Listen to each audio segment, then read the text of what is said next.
Маттылайымдар. Манекенге да кийгизсем, мындай да кийгизсем, бир мындай коздугун көргөзөйүн деп деги эметип алып койдум да. Анан ошо столдун үстүнө эметейин деп атам да. Бул мынакей жилетка, ажурная жилетка. Ушул мастер-классты көңүл буруп карап коюңуздар. Мен сиздерге өтө жеңил нерселерди көргөзүп атам. Көрүңүздөр, мынакей. Бул жилет, могу жагы узунураак, эки жагы сүлбүрөп мындай узун болуп мынтип түшөт да, мынтип түшөт. Ушундай тура болот окшойт.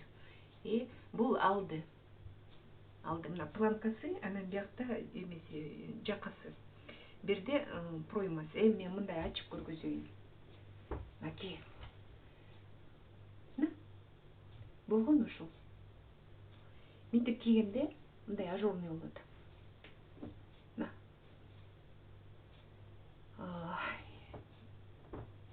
Мындай да көргөзөтөм, бирок мындай кийип көрүш керек да, мунучу. Жип жүн вискоза болду. Эмеси жибеги да жок, марлеси да жок.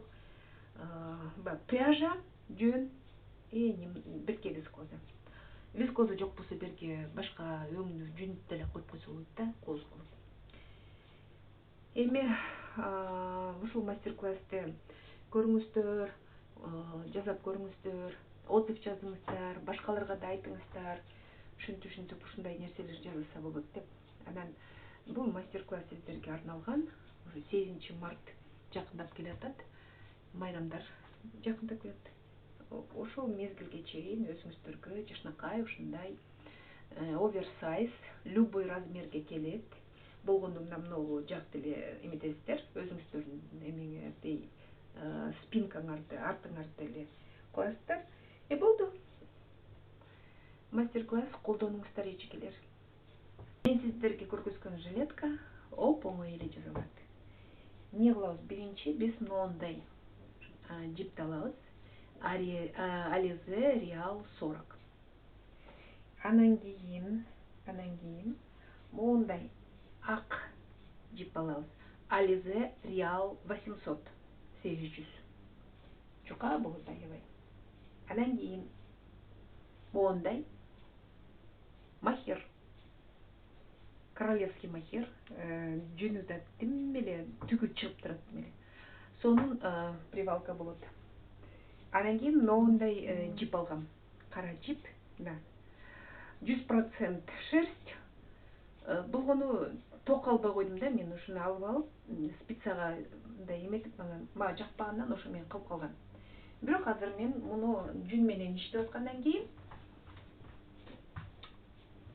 жүнү тим эле аябай сонун привалка болот да. Эми мен кандай кылдым? Мен шаблон алдым. 1,50, 1,20 шаблонду алдым дагы. Моундай жүн, мынакей. Ошо жүндү алам дагы, эми үстүнө жука, аябай жука саламын. Жүндү просто үстүнөн эле себелеп кетем. Кайсы жерине калың кылам. Могу жеринде жең болот, мындай кезем. Ушу жерге гана калыңыраак салам, анан тетиги мойнуна калыңыраак салам. Калган жагына жука, анан могу жерине калың салам. Анткени муну биз чоебуз, бахрама кылабыз. Мен уже по ходу сиздерге түшүндүрдүм. Мен клеенканын үстүнө жиптерди таштадым. Жиптерди таштап, анан кийин моундай жүн менен, бияка коюп коеюн. Моундай жүн менен раскладка кылабыз. Раскладканы кандай кылабыз? Этегинен баштайбыз. Мына жак болжолдоп этек. Этегине алабыз жүндү моундайынан и таштайбыз. Узундан таштайбыз. Аябай жука салганга аракет кылыңыздар. Биринчи слой аябай жука кылыңыздар этек жагына. Анткени мен 35 грамм жүндү жеткирейин деп атам. Жука болсун. Бул жеңил, аябай накидка чермей болот да. Жилетка, накидка. Кооздугун айтпагыла, жеңилдигин айтпагыла. Мына жиптердин баарын киргизгенге аракет кылабыз. Бүт эрежесин сактап киргизебиз. Bunun bari kirет. Құдай бұйырса бұл kirет. Азырынча мынау мен ақ жүн салған жерім бұл ичи болот. Жилетканын ичи болот. Ажурный жилетка. Мунун ичи болот. Нар жагы, жип жагы бұл сырты болот. Ошо 30 грамм, 35 грамм жүндү биз жеткиребиз. Жука салабыз, жука. Жиптер бири-бирине жөн эле жабышып калсын болду. Аябай жука салабыз. Эчтемкени ойлобой эле сала бериңиздер. Жиптер кирет жашынакай эле. Кирип, кирбеген жери ажурный болуп калат. Эми бул ушундай жилетка 35 грамм жүндү мен негизи жеткиремин. Эч бир эметпеңиздер. Эчтемкени ойлобоңуздар. Пока биз иш жагын ушундай кылып салып беребиз. Эжекелер, мен бул раскладкасын негизи жука кылыш үчүн эң кеминде азыр бир жарым саат раскладка кылам. Азыр мен экранды өчүрөм. Анан баарын раскладканын баарын бүткөндөн кийин дагы саям. Урматтуу айымдар, мен жүндүн раскладкасын кылып, жиптердин үстүнө сетка менен жабып, суулап, анан уже привалка кылып койдум, машинка менен шлифовать этип койдум да. Эми болсо мен эмне кылам? Азыр мен үстүнө клеенканы жабам и одарам наркы жакка. Анан ошо жактан одаргандан кийин дагы машинка менен өткөрөм. Анан могу кырларына, четтерине ажурный вискозаны төшөм да, ажурный кылам да, мындай кооз болсун, этектери, эмелери. Бул деген эми черми болот да, жилетка болот. Анан этегин эми бул жалаң, жеңил болот. Эми 35 грамм жүндү мен бияка салдым. Наркы жакка мен эми 5 грамм кошомун. Кош керек. Бирке коркуп койдум да, бир аз азыраак бияка салайын да, анан коркуп койдум 35 грамм кетирсинчи депчи. Же болсо будан азыраак салат да, 35 граммдан да аз салат. А мен азыр мен одарам. Анан одаргандан кийин ошо мына жака вискозаны салып, эметкенен дагы камераны сайып дагы көргөзөмүн. Интербе сүрөтүм жашынакай эбей. Ак мындай жүндөн алам азыр. Акырын бар деген четтерине коюп чыгам. Мындайынан коюп бүт. Коюп чыгам. Тегиз кылыңыздар, сүрөтү тегиз болсун. Анткени азыр мунун үстүнө дагы вискоза коебуз. Ошондо многу жагы, учтары тегиз болсун да, бири узун, бири кыска болбой. Бул киргенден кийин жүн көрүнүп калат да. Тегиз болсун бул. Мен азыр 5 грамм жүндү полный мындайынан коюп чыгам. Анан кийин ошол эле жүндүн үстүнө мынакей жекелер, урматтуу айымдар, моундай көрүңүздөрбү, өңү окшош бул жиптерге. Баягы жылтыратат да бул вискоза. Анан мунун үстүнө мен вискозаны коюп чыгамын. Жүндүн үстүнө. Именно жүндүн үстүнө коюңуздар. Анткени бул жака жипке киреби кирбейби күмөн болуп тур да. Жүндүн үстүнө сонун кирет, аябай сонун кирет. Бир тегиз, анан бягы бүт тегиз болсун. Тегиз кылыңыздар. Баары мындайынан суулап, анан кийин эмет коебуз. Мына ушинтип. Эми ошо 3 жагын кылабыз, а тиги жагы моюн болот да. Ал жака мындай кереги жок. Аяка жөн эле мындайынан узундан эле салып коем. Эметипчи, ак жүндөн узундан, анан вискозаны да узундан. Мындай тоненький ленточка эле кылып коем моюн жагына.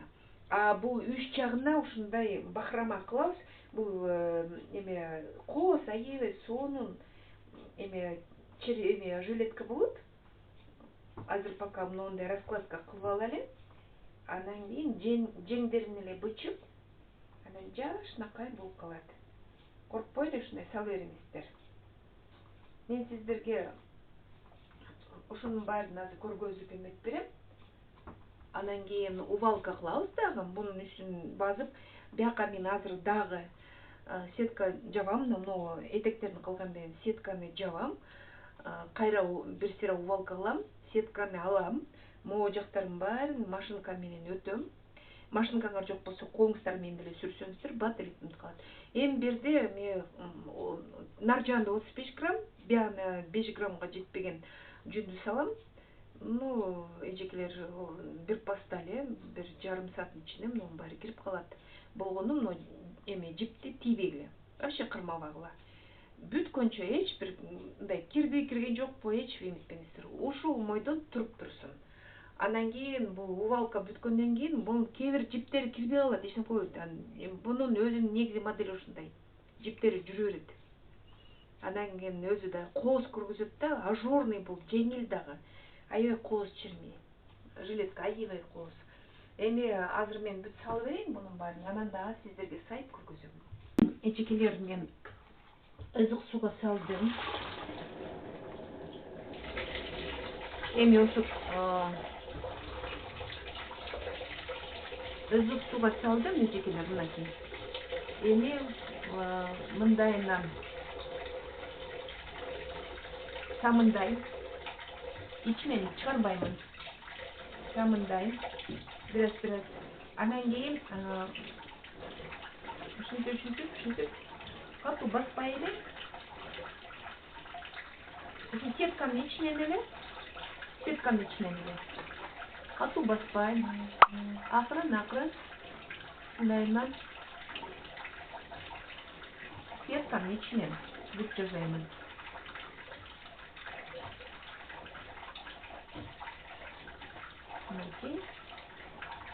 Эми алып чыгам. Бияка. Анан мына пупырчатый клеенкага акырын эсинтип таштай берем. Акырын таштай берем.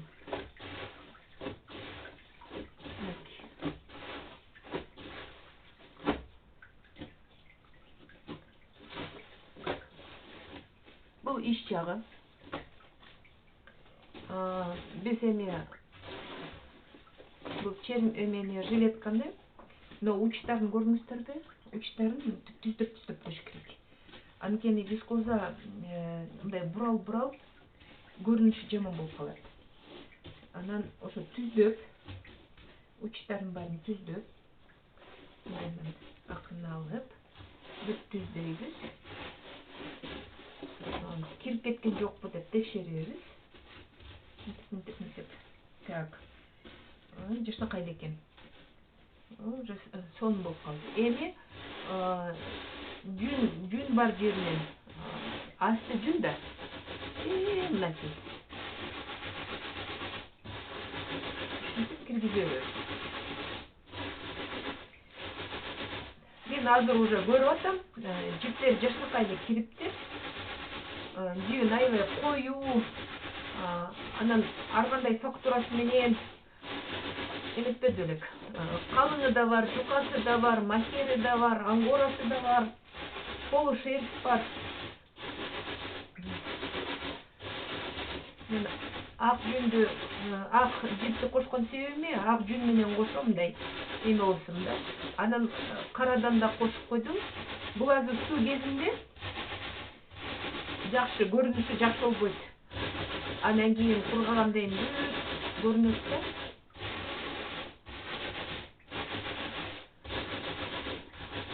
Мынакей. Ушинтип кыла беребиз. Мына көрүнүп туруп биякта неме ак жүн бирке бияка чыкканы. Ногу жүн жагын сүрүш керек. Пупырчатый клеенкага. Бул жагын сүрөрсөңүздөр ак жүн бияка чыгып, анан мындай эмеси жакшы болбой калат да, өтө көп чыгып кетет. Бизге андай максат жок да. Ошондо биз мындай ушундай движение кыла беребиз. Астындагы ак жүнүн гана сүрөбүз. Пупырчатый клеенкага ушинтип сүрө беребиз. Көтөрбөйбүз. Бул аябай оңой да. Бул жилетка негизи кооз, оңой, мындай ар кандай кылып кийсе болот да. Анан көргөзөм сиздерге. Азырынча пока убалка кыла берели. Бул мен азыр сиздерге көргөзөйүн. Кирди, көрөсүзбү? Болду. Башка сүрбөймүн. Кирип калды, жакшы эле кирип калды. Ошон үчүн сүрбөйм. Болду. Жакшынакай болуп калды. Так. Можан бир аз сүрүп койдук.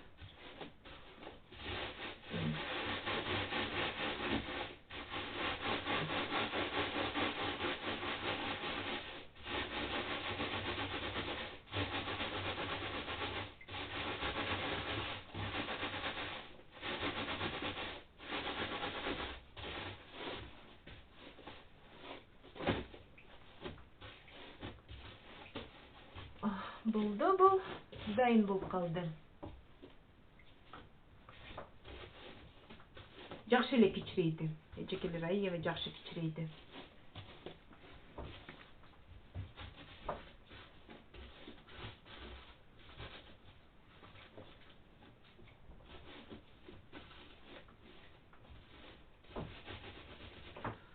Эми болсо, азыр мен муну жуам, эми бир сыйра чыйкайм, анан могу жеңин кырккан кезинде дагы саям камераны. Ошондо дагы бир көрөлү. Урматтуу айымдар, бул полотнону мен пройманы бычканга дайындап койдум. Самын суудан жууп, уксуска, ызык сууга чылап, бир кашык уксуска кайра чыгарып чайкап, кайра адыжымга салып, стиральный машинеге мындай кургатып, анан кийин үтүктөп, бүт дайындап койдум. Биз кандай кылабыз? Биз мындай кылабыз. Буну ченейбиз. Бул жаан, могу бахрама жаан ченебейбиз да, бахраманын бир жааны эле ченейбиз. Ошондо бул так мындай болуп атат. 120 сантиметр, узундугу 120 сантиметр. 120-ны 2-ге бөлөбүз, 60-тан болот. Мынакей 60-тан ортосу мына жер. Ошондо так 30 сантиметр берди. 30 сантиметр берди. Мынакей 60 сантиметр. Бул эме 2-ге бөлгөндө да. Биз 2-ге бөлбөйбүз. Биз мындай кылабыз. Спинкасын. Так, ортосу ошондо, ортосу мындай. Так, 60, ортосу мына жер. Эжекелер, мына жер ортосу. Ортосу ошо жер. Мен өзүм далымды ченесем, мага 40 сантиметр кенен жетет экен да. Ошондо мен мына жерге 20 бер. Мынакей 20 бул и 20 сантиметр бул. Мынакей, могу жерде. Эми ошо жанагы колун берден мындай эле кыркабыз да. Колун кыркабыз. Колун биз кантип кыркабыз? Линейканы коеюн, Так, бирге 20 сантиметр болгон жерге мындай коебуз. Бирге 20 сантиметр болгон жерге мынтип коебуз. Мынакей. Ушинтип коебуз. Могул мага менин далыма ушул тура келет. 40 сантиметр мага кенен жетет да. 40 сантиметр. Эми могу жерин кыркыш керекпиз. Кайсы мерка алыш керекмин? Мен мына инимди, плечо. Меники 15 сантиметр мага ылайыктуу экен да. Ошондо мен бул жактан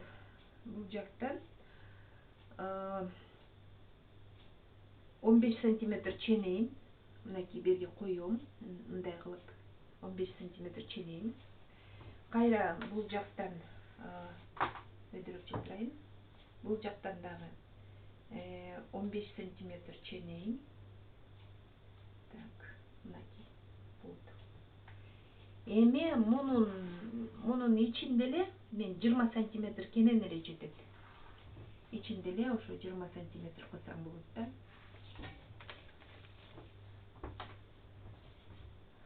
Ошондо алабыз дагы могу жерден. Мында ровно линейка менен биздин кол келген жерди кыркып алабыз.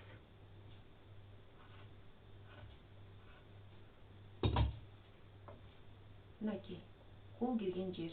Азырынча ушинтип кыркып турабыз. Анан бир аз мындайдан кезип алабыз да. Болду, ошентип эле колун кыркып алабыз. Кыркып, берлерин баарын кыркып, бүт дайындап, анан азыр бул жагын да кыркып, анан сиздерге көргөзөм. Мынакей, жекелери мен проймасын кесип койдум. Мына бир проймасын кесип койдум. Эми экинчисин кескен жокмун, мынакей сиздерге көргөзүп коеюн. Кандай кылам мен? Мен муну мындайынан бүктөйм. Мынтип бүктөйм. Анан кийин алам. Экөөнүн кошом кесилген жерин. Акырын кайчы менен биртке эле кезем. Өтө көп кеспейм. Баягы неме кол кирген жер эле. Болду. Мынакей. Эми мен эмне кылам муну? Муну азыр мен алып карайм, мына жерден тигем. Жип менен тигип коем. Көктөп эле тигип коем, болду. Бул мастер-класс бүттү.